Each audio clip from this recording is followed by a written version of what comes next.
राजस्थान के puncture remover का बेटा मुंबई आया और बॉलीवुड में नाम कमाया। स्कूल में पढ़ने के दौरान शिक्षक द्वारा अपना नाम पूछने पर भी शर्माने वाले इस लड़के ने हॉलीवुड में अपने अभिनय की शुरुआत की। अब आप कहिए यह कौन है?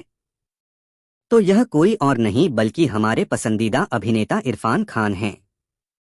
यह अफसोस की बात है कि वह अब हमारे बीच नहीं है, लेकिन उन्होंने ऐसा काम किया है कि एक दो नहीं, शायद 7 पीढ़ियां भी उनके नाम के बिना नहीं होंगी। आइए आज हम उन्हीं इरफान के करियर के बारे में जानते हैं, साथ ही उनकी यादों पर भी रोशनी डालते हैं। इरफान खान का जन्म जयपुर में हुआ था। हर माता पिता चाहते हैं कि उनके बच्चे को वयस्कता में अच्छी नौकरी मिले। इरफान की मां को भी ऐसा ही लगा था। वह चाहते थे कि उनका बेटा बड़ा होकर लेक्चरर बने। ऐसे नाटक मत करो, यानी उनकी मां सिनेमा को बुरा भला कहती थीं। पिता टायर की दुकान चलाते थे, इसलिए इरफान वहां बच्चों को ट्यूशन पढ़ाते थे। बड़े बाप के घर के बच्चों को जो पॉकेट मनी मिलती है उसके बराबर उन्हें कुछ नहीं मिलता था। उन्हें अपने काम के लिए 15 रुपए प्रति माह मिलते थे। उन्होंने एकत्र किया और एक साइकिल खरीदी। रोज एक ही काम करने वाले इरफान के दिमाग में तूफान आ गया था कि वह ऐसा कुछ नहीं करना चाहते। स्कूल में शिक्षक पढ़ाते समय कुछ नहीं जानता, मैं सिर्फ सुनना चाहता था, लेकिन मेरे दिमाग में कुछ भी नहीं आया।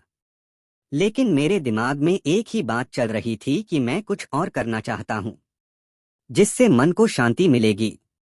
इरफान को फिल्में देखने का जुनून था।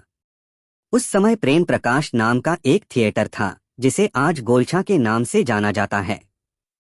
इसमें इरफान दिलीप कुमार और नसीरुद्दीन शाह जैसे दिग्गज अभिनेताओं की फिल्में देखा करते थे। वहां उन्होंने दिलीप कुमार की नया दौर देखी थी। उसके बाद ही उन्होंने तय कर लिया कि उनके भाई एक्टर बनेंगे। अब अगर उसने ठान लिया तो हो जाएगा। लेकिन उनका न तो रूप अच्छा था और न ही व्यक्तित्व। उसने सोचा कि अगर किसी को बताया तो यह मुफ्त का उपहास होगा। लेकिन उन्होंने अपने एक करीबी दोस्त को बताने की हिम्मत की। उसने अपने दोस्त को पहले ही बता दिया था, मेरा मजाक मत उड़ाओ भाई, मैं एक अभिनेता नहीं बनना चाहता। अब उसका दोस्त कितना पीछे हटने वाला था। 2 दिन बीत गए, उसने कुछ नहीं कहा। उसके बाद दोस्त ने मजाक में कहा कि इरफान ने भी कहा, राव ने कुछ ज्यादा ही कह दिया। वह एनएसडी यानी नेशनल स्कूल ऑफ ड्रामा गए, क्योंकि उन्हें पता था कि एक्टिंग का रास्ता वहीं से जाता है। लेकिन उसने अपनी मां से झूठ बोला। उसने कहा, मां मैं एक कोर्स करने जा रहा हूं, जब तुम वापस आओगे तो मिलेंगे। वह सीधे जयपुर यूनिवर्सिटी में लेक्चरर बने या नहीं, अब मां भी खुश हैं। बेटा दिल्ली जा रहा है, पढ़ूंगा और अच्छा काम करूंगा जैसा मैं चाहता हूं। अब जब एनएसडी आए तो वहां भी झूठ बोले। देखिए, कभी कभी झूठ बोलना अच्छा होता है। एनएसडी के लिए आवश्यक है कि आपने पहले कम से कम 10 नाटकों में अभिनय किया हो। लेकिन इरफान ने कुछ नहीं किया, लेकिन एडमिशन लेकर हीरो बनना चाहता था। वह वहां भी झूठ बोला। बता दें कि मैंने 10 नाटकों में भी काम किया है। फिर कौन सा प्रवेश मिला?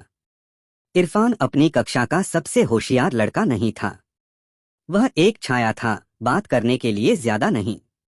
तो सबने सोचा कि कहीं उसे कुछ न हो जाए।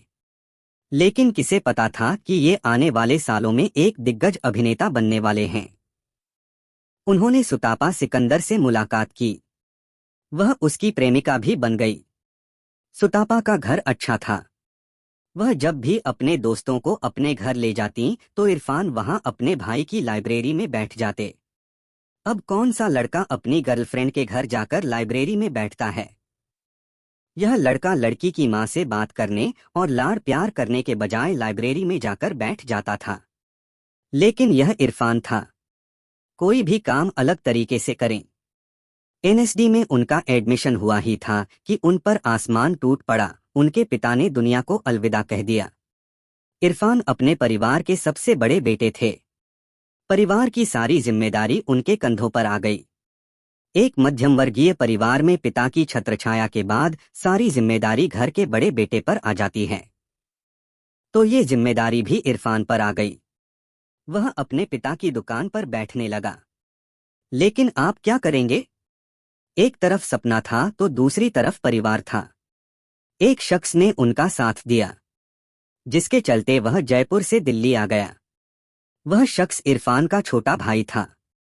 उन्होंने कहा कि मैं परिवार का ख्याल रखता हूं, तुम जाओ और अपना सपना पूरा करो। उसके बाद इरफान एनएसडी में शामिल हो गए। वहां मीरा नायर ने उन्हें फिल्म सलाम बॉम्बे के लिए साइन कर लिया। मीरा नायर जैसे बड़े डायरेक्टर और इरफान जैसे न्यूकमर को साइन करना उनके लिए बहुत बड़ी बात थी। पहले उन्हें मुख्य भूमिका के लिए साइन किया। उस वक्त उनकी खुशी का ठिकाना नहीं रहा। लेकिन किसी तरह एक मक्खी ने छींक दी। मीर नायर ने उनसे कहा, देखिए, मैं आपको मुख्य भूमिका के लिए नहीं ले रहा हूं, आपको एक और रोल देता है। उन्होंने यह भी कहा कि कोई दिक्कत नहीं है, एक न्यूकमर है, मुझे कोई भूमिका मिलती है। वर्कशॉप शुरू हो गई है। 2 महीने की तैयारी चली। 2 महीने बाद उससे कहा गया कि तुम इसमें कोई काम नहीं कर रहे हो, आप उस भूमिका में फिट नहीं बैठते, के बारे में सोचो। 2 महीने तक टीम के साथ रिहर्सल और प्रैक्टिस की। जिस भूमिका में आने के लिए उन्होंने इतनी मेहनत की, उससे छीन लिया गया। उन्होंने क्रू टीम को हराया और अपने सपने की ओर बढ़ते रहे। उन्हें कुछ टेलीफिल्में मिली, जिससे उन्हें फायदा हुआ। इसके बाद उन्हें सीरियल मिलने लगे।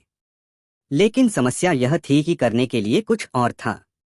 वह सिर्फ सीरियल टेलीफिल्म से ही नहीं करना चाहते थे, वह बॉलीवुड में सिनेमा में आना चाहते थे। लेकिन जब भी उन्होंने किसी डायरेक्टर को कॉल किया, सुनील, मैं इरफान खान, तो वे कहते थे, कौन है इरफान खान? किसी ने कहा कल 12 बजे आना। लेकिन वहां 12 बजे पहुंचे तो समझ आया कि 12 बजे किसी का फोन आया है।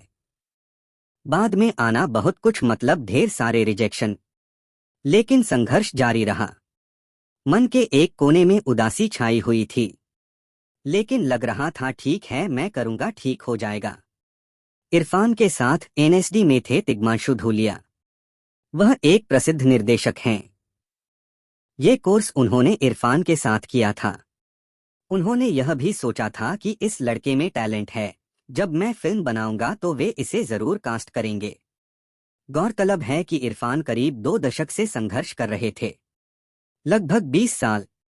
इस समय में कोई भी अपना लक्ष्य बदल लेता, लेकिन यह इरफान था। आप हार कैसे स्वीकार करते हैं? आखिरकार उन्हें एक ऐसा ब्रेक मिला जिसने उनकी जिंदगी बदल दी। यह फिल्म 2001 में आई हॉलीवुड फिल्म द वॉरियर थी। इसमें भी मुख्य भूमिका थी। उस आदमी के बारे में सोचिए जिसे बॉलीवुड ने काम नहीं दिया, जिसे हॉलीवुड ने काम दिया। इस फिल्म के बाद हर जगह सिर्फ एक ही नाम की जरूरत थी, वो है इरफान। उसके बाद उन्होंने अपने दोस्त तिग्मांशु की फिल्म हासिल में काम किया। इसमें उन्होंने विलेन का रोल प्ले किया था। इसके बाद सब समझ गए कि यह कमाल के अभिनेता हैं। इरफान ने कभी पीछे मुड़कर नहीं देखा। हालांकि 29 अप्रैल 2020 को उन्होंने अपने प्रशंसकों के साथ साथ पूरी फिल्म इंडस्ट्री को चौंकाते हुए इस दुनिया को छोड़ दिया। अब उनके बेटे बाबिल खान अपने पिता के नक्शे कदम पर चलने और फिल्म उद्योग में प्रवेश करने के लिए पूरी तरह तैयार हैं।